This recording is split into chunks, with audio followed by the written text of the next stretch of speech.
सीखेंगे, मिलकर आपके साथ सीखेंगे।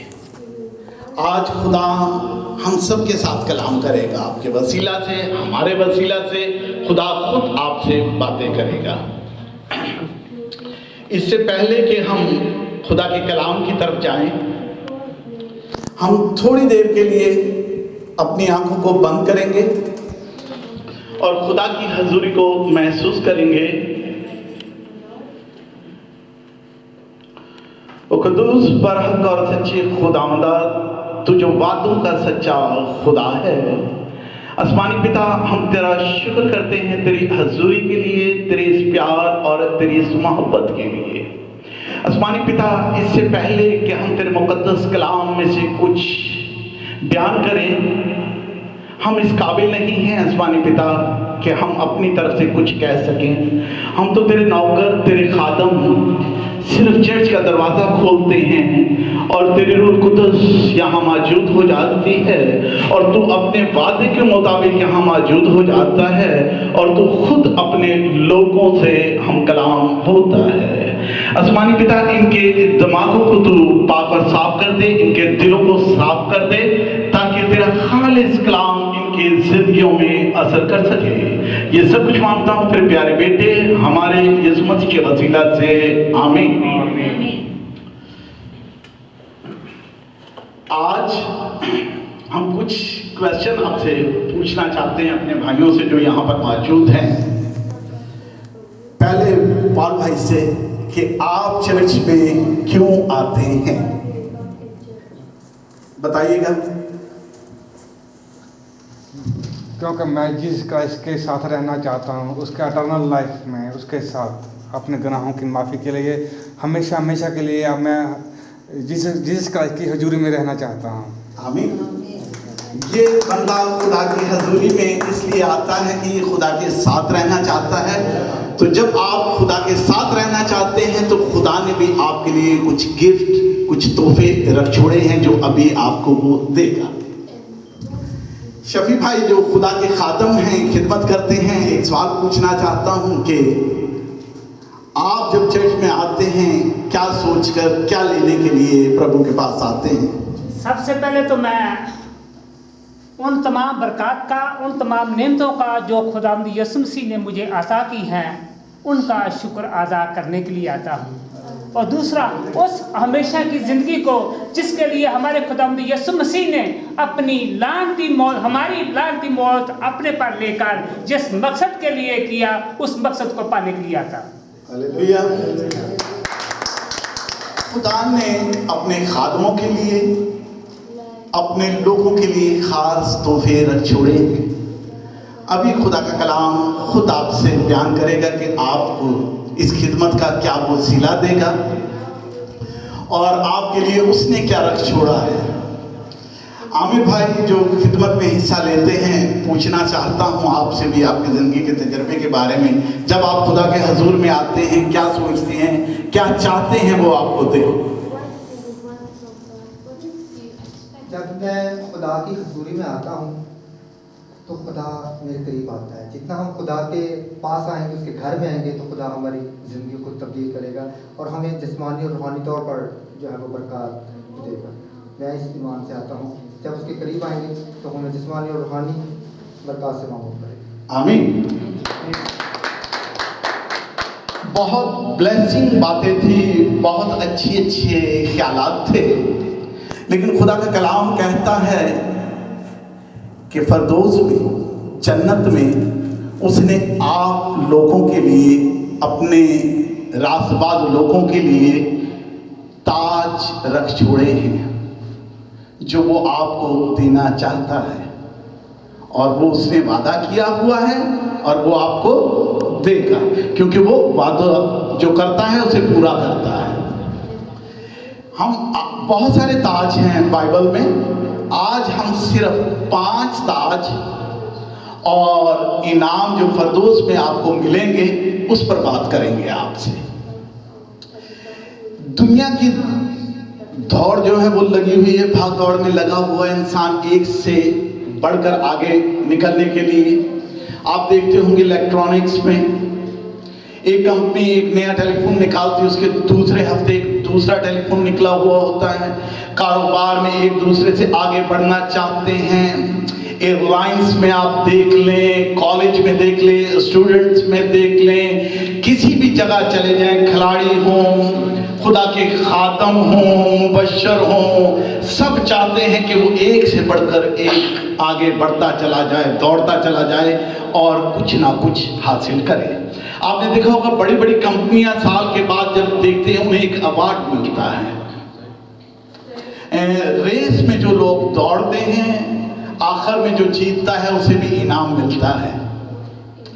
आप जो खिदमत करते हैं, आप जो क्वायर में गाते हो, तबला बजाते हो, लीड करते हो, तो खुदा ने आपके लिए भी एक इनाम रख छोड़ा है। वो आपको जरूर जरूर मिलेगा और खुदा के कलाम में से आज हम इस बात की वजाहत हो जाएगी कि वो आपको कब और कैसे वो चीजें देगा, क्योंकि वो सच्चा खुदा है, जो कुछ कहता है उसे पूरा करता है। हम देखेंगे कि इंसान जो चीजें हासिल करता है दुनिया में, अवार्ड हो गए, कई दफ़ा होता है, आपने देखा होगा रेसलिंग में एक बैग में पैसे होते हैं, उसके लिए वो लड़ते हैं, झगड़ते हैं, बेल्ट्स के लिए, बहुत सारी ऐसी चीज़ें हासिल करने के लिए, लेकिन ये सब की सब फानी है, ख़त्म हो जाने वाली है।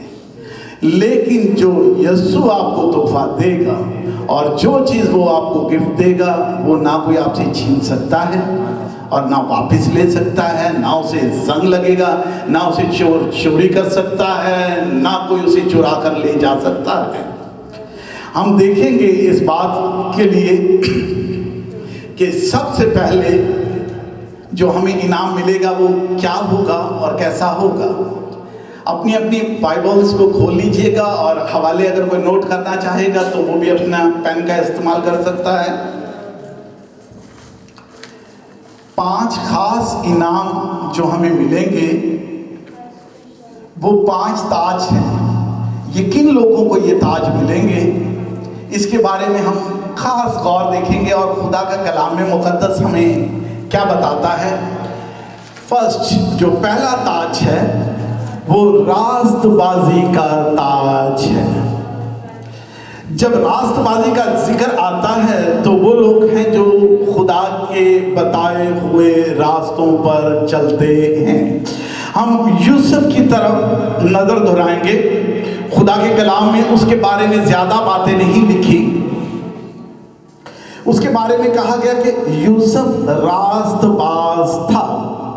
जो रास्तबाज बंदा होता है वो खुदा की बताई हुई हिदायत के मुताबिक ही अपनी ज़िंदगी को गुजारता है और उसी के ज़रिए वो चलना चाहता है।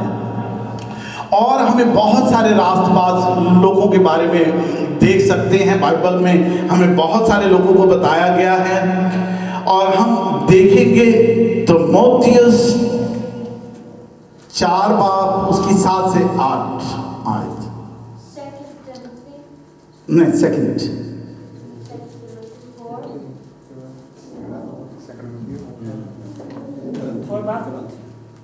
4 बाब 7 से 8।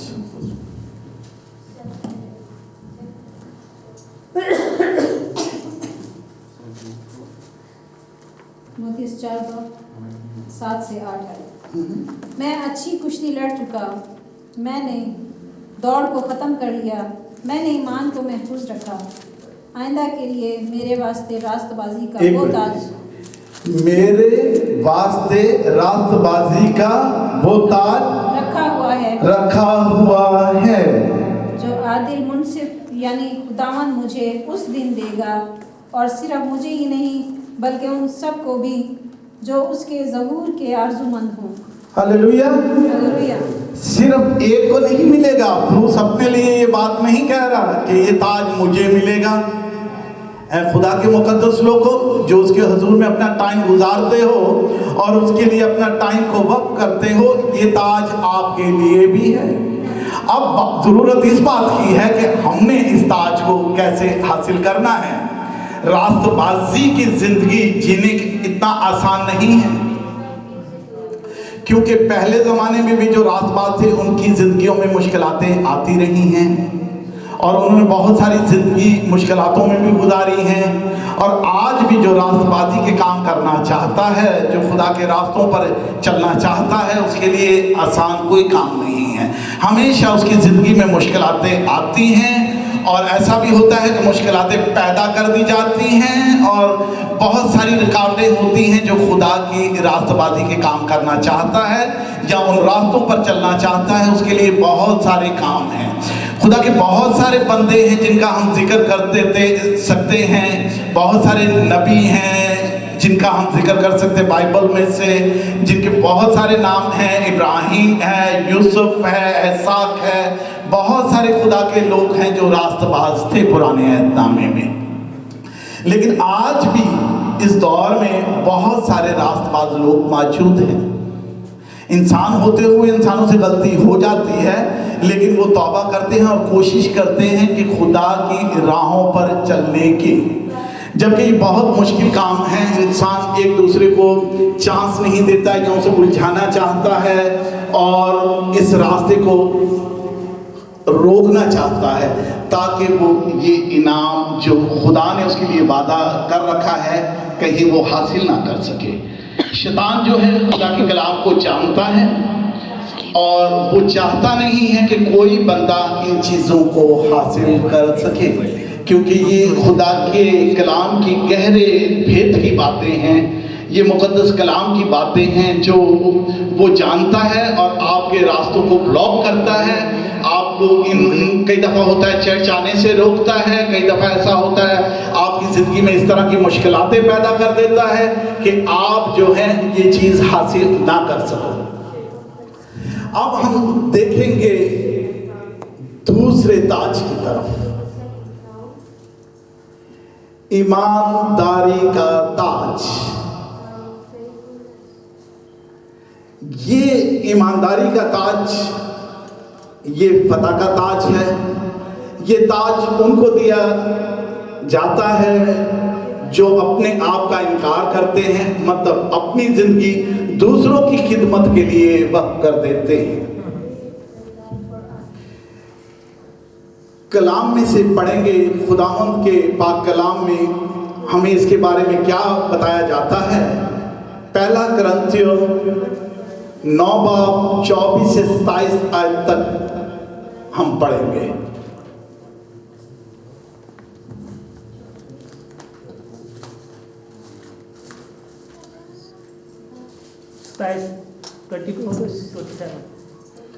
फर्स्ट पहला कुरिन्थियों 9 बाब 24 से 27 आयत तक। क्या तुम नहीं जानते कि दौड़ में दौड़ने वाले दौड़ते तो सब ही हैं, मगर इनाम एक ही ले जाता है। तुम भी ऐसे ही दौड़ो ताकि जीतो। और हर पहलवान सब तरह का परहेज करता है। वो लोग तो मुरझाने वाला सहरा पाने के लिए ये करते हैं, मगर हम उस सहरे के लिए करते हैं जो नहीं मुरझाता। हालेलुया। बस मैं भी इसी तरह दौड़ता हूँ, यानी बेठिकाना नहीं। मैं इस तरह मुक्कों से लड़ता हूँ, यानी उसकी मानद नहीं जो हवा को मारता है, बल्कि मैं अपने बदन को मारता कूटता और उसे काबू में रखता हूँ। ऐसा ना हो कि औरों में मनादी करके आप नामकबूल ठहरो। आमीन आमीन। हालेलुया। देखते हैं कि अब ये दूसरे ताज के लिए पौलुस रसूल हमें कैसे क्या बताता है कि रेस में तो बहुत सारे दौड़ते हैं, और रेस का एक खास असूल होता है। आपने देखा होगा कभी भी टीवी पे या आपने अपनी आंखों से देखा होगा, तो वो एक अपना घुटना झुकाते हैं और एक हाथ नीचे लगाते हैं, और उसके बाद उस साउंड का इंतज़ार करते हैं कि कब आवाज़ आए और दौड़े। उनका पूरा फोकस जो होता है उस साउंड की तरफ होता है, उस आवाज़ की तरफ। अगर वो उसे थोड़ा सा भी मिस कर दें तो वो एकदम उठने में या भागने में उनसे मिस्टेक हो जाती है और वो पीछे भी रह जाते हैं। और फिर दूसरा ये असूल है कि भागने वाला जब होता है तो ग्राउंड के चारों तरफ बहुत सारे लोग बैठे हुए होते हैं। अगर भागने वाले की तवज्जो उनकी तालियों की तरफ हो जाए या उसका ख्याल कहीं और हो जाए तो वो हार जाएगा, पीछे रह जाएगा। इसलिए रेस के ये इन असूलों को अपनी ज़िंदगी में रूहानियत के तौर पर भी हमें लेने की ज़रूरत होती है। हम कई दफ़ा कोशिश करते हैं और हमें साइड से मुख्तलिफ आवाज़ें आती हैं। हम बोलते हैं भाईजान हमने चर्च जाना है, वो बोलता है आ जाए यार भाईजान थोड़ी जी कॉफ़ी पी लिए। हाँ जी भाईजान बंदोबस्त किया है, गोश्त मोश्त भी है, लेकिन सानू उन्होंने छड़ना। अगर आपने अपना रुझान इधर को कर दिया, आप ये ताज कभी हासिल नहीं कर सकते। ईमानदारी का ताज अगर हासिल करना है तो ईमान पर कायम रहना ज़रूरी है।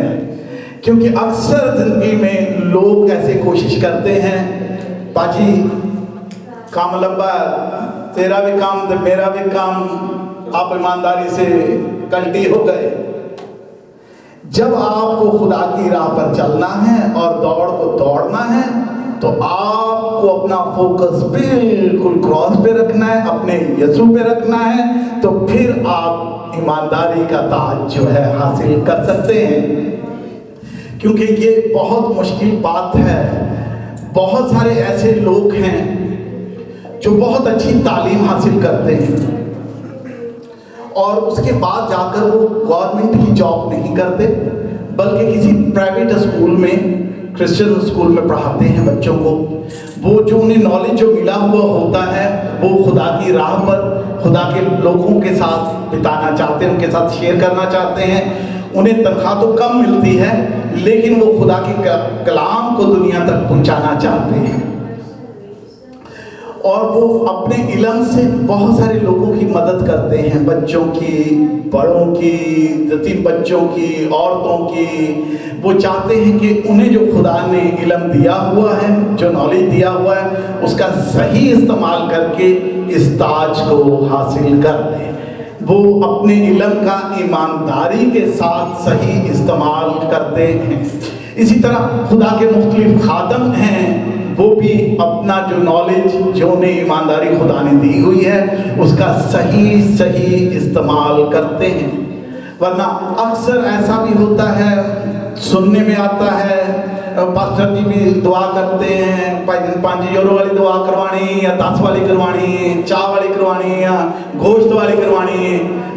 ऐसा लाइफ में बहुत सारे काम होते हैं, लेकिन ईमानदारी का जो काम है अगर वो आप करेंगे तो ईमानदारी का ताज आपको मिलेगा। और अगर आप ऐसे ही जिंदगी को गुजारेंगे तो फिर आपको ईमानदारी का ताज नहीं मिले सकता। अब देखेंगे हम बड़ा खास, और खास तो सारे ही ताज हैं, लेकिन अब इसको देखते हैं कि ये जिंदगी का ताज किन्हें मिलेगा। जिंदगी का ताज, ओ हालेलुया, हमेशा जिंदगी का ताज। वो मौत को नहीं देख पाएंगे, जिंदगी तो फिर जैसे मिल गई, फिर उसे तो किसी बात का फिक्र नहीं है। तो देखेंगे हम ये जिंदगी का ताज किन लोगों को मिलेगा और कैसे हासिल किया जा सकता है जिंदगी का ताज। क्योंकि आप जानते हैं कि ये ताज ईमानदारी का भी ताज है, खुदा के लोगों को मिलता है जो मरते दम तक खुदावंद यीशु मसीह के नाम पर सताए जाते हैं। आज भी मसीही लोगों को बहुत सताया जाता है, दुख दिया जाता है, उनको मार दिया जाता है, उनको घसीटा जाता है, उन पे बहुत सारे जुल्म होते हैं। बहुत सारे वाक़यात ऐसे मिलते हैं हमें। पिछली शायद 1 साल हो गया है, पाकिस्तान में हमारे एक पाकिस्तानी को शहीद कर दिया गया था इस्लामाबाद में, शायद था शहबाज भट्टी को। ऐसे कुछ इस्लामाबाद में कुछ पास्टर हैं ऐसे सिंध में कि उन्हें बस